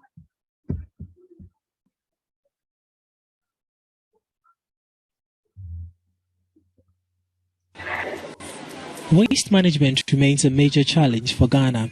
Whereas many homes in the capital do not have access to toilet facilities, those who do have a challenge disposing of their waste. Human excreta from across the capital, Accra, is emptied into the sea in spite of the associated health risks. In a bid to solve the challenge, Kweko Ano came up with the personal solution to a general problem. I developed a new paving product that allows water to percolate through the paving material. So in another instance, I got a wave. I did a tower in which I had layers of this paving material, and it worked very well. For years, I didn't have to empty the septic tank again. But then when I dismantled this tower of porous material after a number of years, I realized it was empty, rather filled with earthworms. And one thing led to the other, and you have the biofilm as it is. The multifaceted biofilm technology is now being used in some homes, schools, and offices in Accra. It employs simple methods of decomposition and biofiltration to manage both solid and liquid waste without human contact. The system, through natural means, purifies the liquid waste before being absorbed into the earth, so there is no sludge or odor. The eco-friendly digester occupies approximately 1.6 square meters of land space, and it comes with some advantages for users. The traditional septic system will get filled with water, which calls for emptying using the septic emptier on a number of times at a very high cost. But this system is able to withstand that problem. Users of the technology believe a broader use will ensure a better disposal of human waste in the capital, especially as there is a legal suit seeking to stop the dumping of human waste into the sea. All right, so that's another way of African people being very ingenious and finding a way to actually get rid of human waste without any kind of negative byproducts. And that guy is called Kweko. I know that's his name there, you can check him out. And again, I'm wondering if this guy a billionaire by now? Has he got the investment he requires and needs to export that idea across the entire capital or continent of Africa? Because that could help a lot of people. Maybe they should have a word with Thames Water too. And speaking of water-saving devices, because as you know, there's a increasing water scarcity in the world, not just in Caribbean countries or African countries. Around the world, there's a very serious concern about the amount of fresh drinking water that's going to be available. In fact, they reckon that in future there'll be wars fought over water. So what do we do to solve that problem?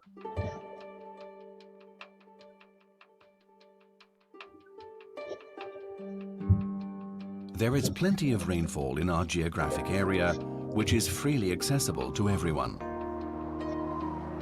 The Graph rainwater harvesting system, introduced here, enables the optimal use of this water. The captured rainwater is directed to the Karat's underground tank by the downpipes. Here it is filtered by the integrated Optimax Pro filter before it flows into the Karat underground tank via the stilling well. A floating suction hose draws the harvested water from just below the surface, where it is at its cleanest. The Aquacenter Silencio controls the entire system.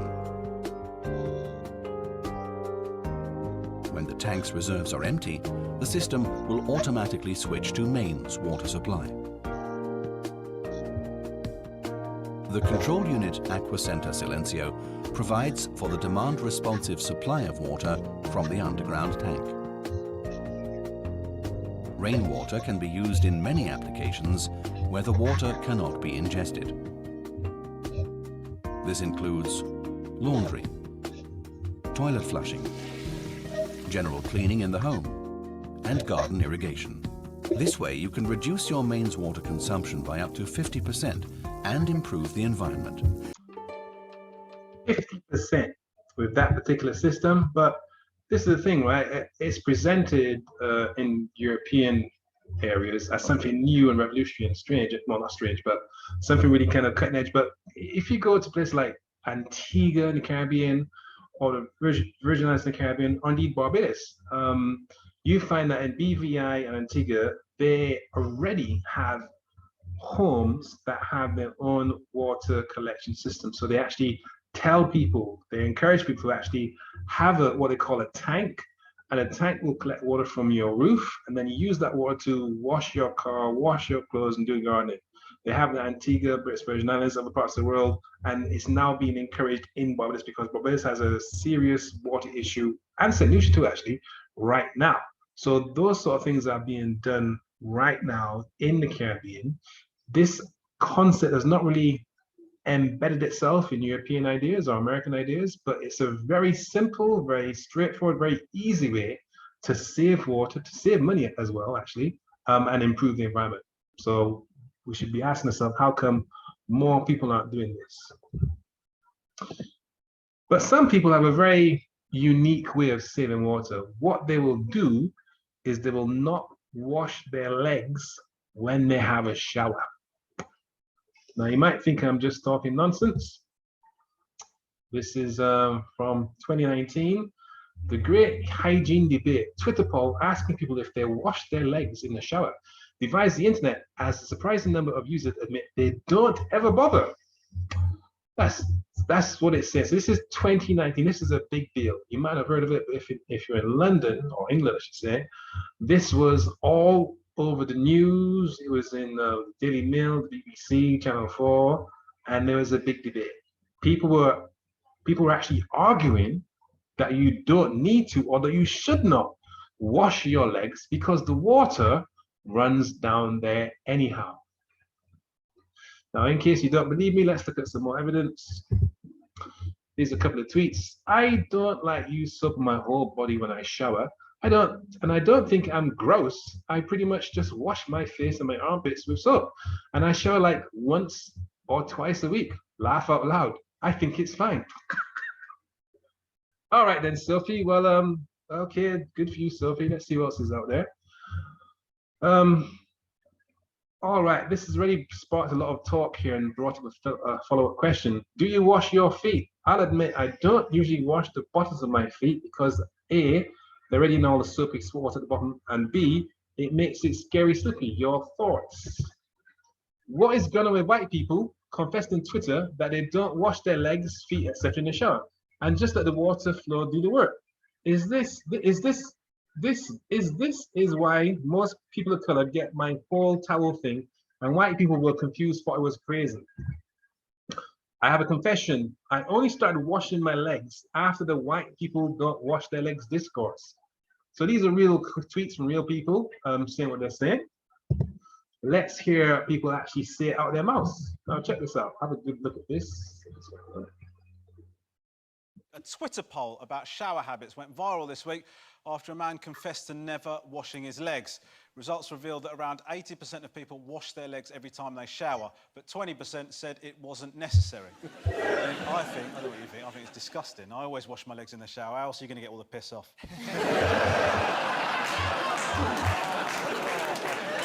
Hands up if you think you should wash your legs in the shower. Hands up, please. Really? Oh, so most of you wash your legs, and hands up if you think washing your legs is not necessary in the shower. They're sort of washed by default because the water goes down. Like, it doesn't just stop at your waist. So you don't think it's necessary at all, Pride of Wales? I don't think I've ever washed my bloody legs either. As you're having a wash, it goes down your legs. Yeah. I don't think I have. What about your feet? Oh. Yeah. You wash your feet, but not your legs. Yeah. What a weird omission. Because so you go up here, and then it's time for my usual interval. That's like not washing your arms, just doing that and then doing your hand. Yeah, it's a good point. Your arm. Merd's got you there, and he looks filthy. You're joking, I'm joking. That's a stereotype, right? Sorry. Privilege, what's your shower routine? Well, basically, start with the pits. And do you ask your servants to do your legs as well? I don't know how to ask. They never drill. Start with the royal penis is clean, Your Highness. No, so you start with the pits, go on. Start with the pits, work my way down, and then sort of the soap collects here, so I can go back to that area if needs be. Okay. Gotta get the legs in because they're sweaty from a gymnasium. Get your feet. From the You said the gym. The gym, right. You said gymnasium like it was your home planet. I must head back to gymnasium!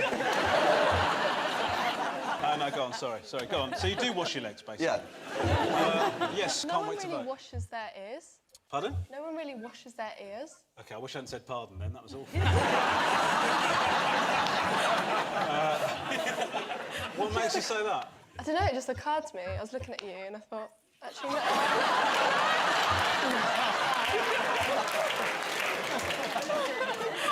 Sorry. You were looking at me and you thought he looks like a dirty-eared prick. Mum, what's your shower selection? I wash my legs every day. OK. All right, so you get the gist there. There are people on, in fact, that woman behind Ramesh's mum in the green dress, the tight, she literally said she didn't wash her legs. And 20% of the UK population agreed with her. And the population in the UK is about 60 million. So that's about 60 million. That's a lot of people. That's about 12 million people, isn't it? 60 million? Yeah, it's about 12 million people don't wash their legs. So be careful if you're walking about, you meet people who profess not washing their legs, because that might be a bit unhygienic, possibly. But let's go to America, because you might think it's a UK thing to do with personal hygiene, but let's see what our American friends are saying in America. Actually, before we get to that part, here's a couple more tweets. I missed the debate yesterday, but I feel you don't really need to wash your legs. You wash your top 3/4 and the soap and water runs down, unless you are extraordinarily dirty for some reason. I don't, this is from Sophie again. Oh, she said that, so ignore her.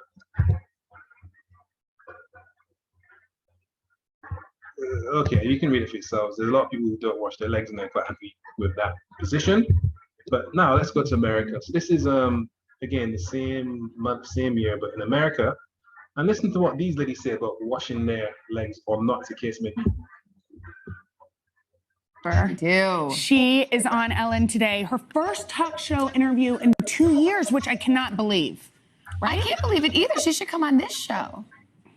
Don't you think? Do you think she'd ever come Taylor? on this show?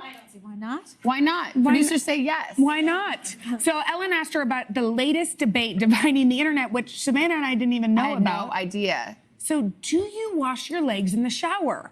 The question went viral on Twitter with over 800,000 people weighing in and 20% saying they do not. Well, what does that mean? We're going to find out what Taylor had to say. I'm going to ponder it. Did you say you do wash them or you don't? I do, because when you shave your legs, isn't the shaving cream is like soap, right? Yeah, it is. I think that's a reason that most women wash their legs, because we have to, because we shave our legs. Yeah. Yep. So that counts. So, Oh, yeah. for sure. I'm on the right side of history, then. Unless you're not shaving, and then you're not washing. So whenever you're not shaving, you don't wash. You're saying? No, I don't think I would say that. Well, it seems like you did just say. But I it. kind of always shave my legs. Every day? Well, I mean, yeah. Every day? Yeah. God, you must be hairy. Now, there's so many things to unpack here. I know. That's why this broke the internet. Yes. Because, all right, do you wash your legs? Well, I mean, first of all, I think I'm all stocked up in embarrassing confessions this week. But when I shave my legs, like Taylor, I think that counts as washing, because I put soap. I don't even use shaving cream. Me too. But I do not shave my legs every day, and I'm not sure I shave them every week, to be honest. You don't shave your No, but I'm kind of hairless. You, on the other hand, you. All right, so that's the quality of American daytime TV. But did I hear what she said correctly? Let me just go for it, because I actually wrote it down. She said, when I shave my legs, like Taylor said, I think that counts as washing. I don't shave my legs every day. I'm not sure I shave them every week, to be honest. So what's she actually saying there when it comes to shaving and having a bath or having a shower? It's worth thinking about, or not, as the case may be. But speaking of hygiene, watch this advert about toilet paper, but watch carefully and see if you can spot what the lady we're looking at with the safari hat and binoculars, what does she not do? What does she not do? Sensational! Deep in the downstairs bathroom, Maggie's making the world a better place with her toilet paper. How? How, you ask? Did you get in here?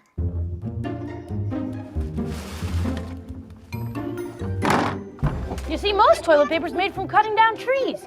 Did you know 27,000 trees are destroyed for toilet paper every day? Wow! I didn't know that. It's true.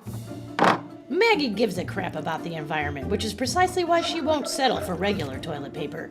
Maggie also understands that eco-friendly toilet paper doesn't have to feel scratchy. Who Gives a Crap delivers 100% bamboo or 100% recycled toilet paper right to your door. Just pick it, click it, and ship it. Their toilet paper is comfy, it's strong, it has a 0 poke-through rate. Who Gives a Crap toilet paper has been tested on bums all over the world. And there are tens of thousands of 5-star reviews. While there are hundreds of thousands of happy customers, there are still billions of people who don't have access to a toilet. That's why Who Gives a Crap donates 50% of profits to sanitation charities in developing countries. So every roll is good for your bum and your conscience. Oh, just finished. Sorry.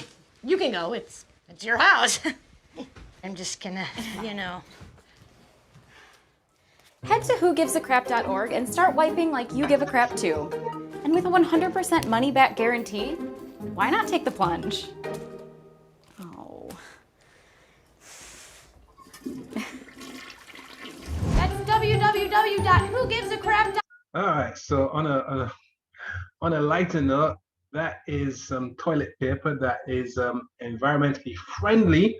So as they mentioned there, to make toilet paper, they often cut down trees, and rather than cut down trees, they use this kind of recyclable bamboo. So if you want to kind of help save the environment, you want to actually give some of your profits to sanitation efforts in the developing world, which they mentioned there. You could actually order or buy from Who Gives a CRIP.org, and that is, a bona fide organization. But speaking of hygiene, I don't know if you spotted what that lady didn't do, but let me see if I can rewind it and let's all watch together. Because this is a advert, was on TV, so actually on YouTube as well. And I'm just wondering, when it comes to the production of these adverts and the script, etc., I wonder what was their mindset when they did certain things. So right here, there we go. If I go back. So let's watch this together and see, what does she not do? All over the world. And there are tens of thousands of 5-star reviews. While there are hundreds of thousands of happy customers, there are still billions of people who don't have access to a toilet. That's why Who Gives a Crap donates 50% of profits to sanitation charities in developing countries. So every roll is good for your bum and your conscience. Oh, just finished. Sorry. You can go. It's your house. I'm just gonna, Head to whogivesacrap.org and start wiping like you give a crap too. And with a 100% money back guarantee, why not take the plunge? Oh. All right, so you can debate in the chat as to what she didn't do. There's two things that I noticed that she didn't do, but maybe you saw more or you have a different opinion. But let's just move on to more serious topics.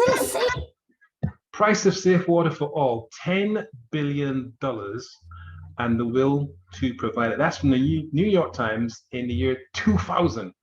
So 20 years ago, to provide safe water for all the people in the world would cost $10 billion, and the will to actually spend or invest that money. New York Times from the year 2000, November 23rd. Let me read the whole thing actually. 4% of the world's 6 million people still lack sanitation, though it could easily be provided according to United Nations report issued today. More than 1 billion people lack the most basic water supply, said the study, backed by the World Health Organization and the United Nations Children's Fund. It is not a question of cost, but of priority, said Richard Jolly, chairman of the Water Supply and Sanitation Collaborative Council, sponsored by the World Health Organization. Bringing water and sanitation to all would cost $10 billion a year, Mr. Jolly said. That, he added, is 1/10 of what Europe spends on alcoholic drinks each year, about the same as Europe spends on ice cream and half of what the United States spends each year on pet food. Let that sink in for a while.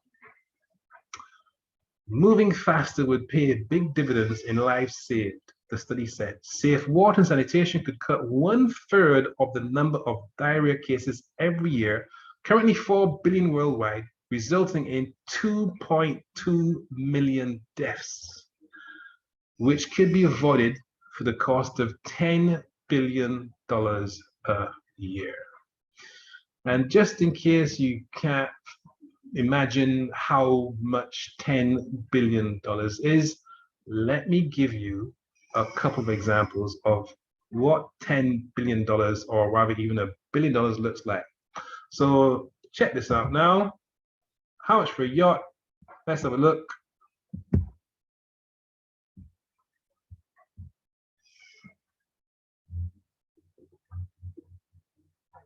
Now, earlier we asked you, what does 100,000 kilograms of precious metals, dinosaur bones, and an expensive yacht have in common? Well, according to many, they all form what is being described as the world's most expensive private yacht, bought by a Malaysian billionaire. The total cost? $4.8 billion. There are not many billionaires in Malaysia, and Robert Kwok was the first choice when it came to decide who purchased the solid gold History Supreme, complete with real Tyrannosaurus Rex bones. The elaborate story had everyone fooled, and to date, the fictional History Supreme remains just that, fiction. Number 9. Azam, between $600 million and $650 million. Lursen Yachts can once again take credit for one of the most luxurious, expensive yachts in the world. Sheikh Khalifa bin Zayed Al Nahyan is the owner of this 179.7-meter long yacht, making it the longest private yacht in the world. And that's not considering the rev used for research purposes. It can reach 31.5 knots per hour and is believed to be the fastest speedboat over 300 feet long. Very little has been disclosed about the interior and its features, but rumors have circulated claiming there is a 6,000 square foot lounge with up to 50 suites and a 95-foot salon. When the owner has a net worth of $18 billion, we can only imagine the luxuries inside this expensive yacht. And Alexers, if you want to leave the waters and head skyward, be sure to have a look at our video, The Top 10 Most Expensive Private Jets in the World. Number 10. Eclipse Yacht, $700 million to $1.5 billion. $12.1 billion is the net worth of Roman Abramovich, the Russian billionaire who owns the world's most expensive yacht.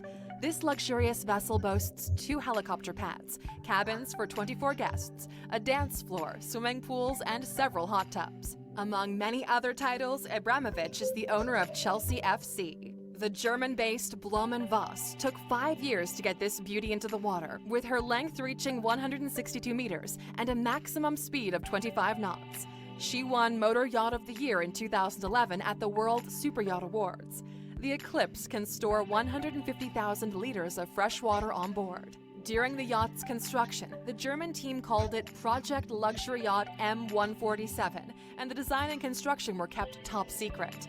The yacht features 9 decks, with the top deck dedicated to helicopters and garages.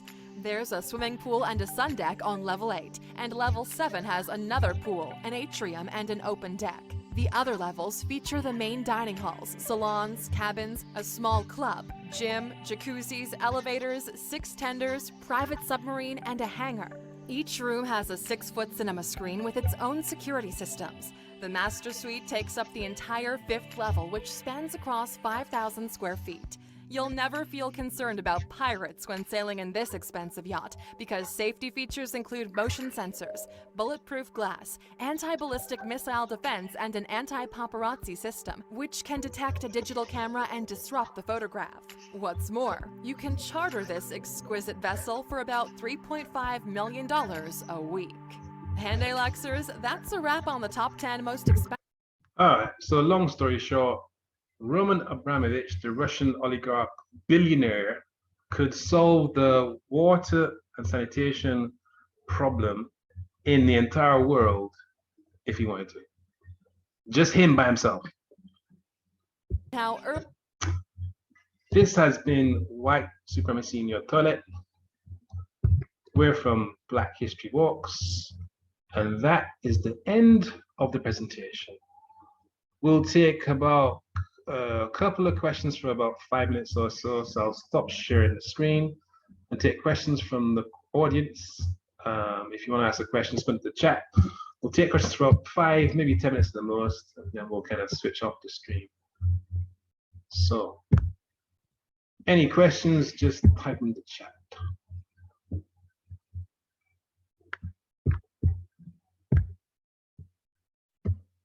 Oh, so I'm seeing what people said. Yeah, the woman, Tonya Alicia said, well, Tonya said no wiping. That woman did not wipe, and she didn't wash her hands. And I'm thinking, well, this is on TV. This is like, you know, has millions of views. Did the producer, director either ask themselves not think, well, hang on, maybe I should wipe myself or what? Because that's a serious issue, you know. I mean, forget COVID. If you use the toilet, you should definitely wash your hands, if not wipe yourself, depending on the mean. But yes, exactly. That's an interesting choice there.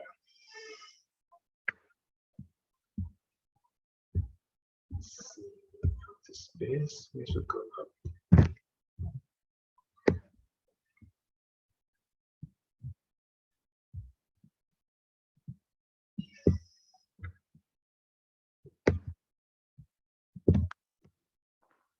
All right, so it seems there's not many, or there's no questions at all in this little thing here. So I'll give it a couple more minutes before we switch off the thingy.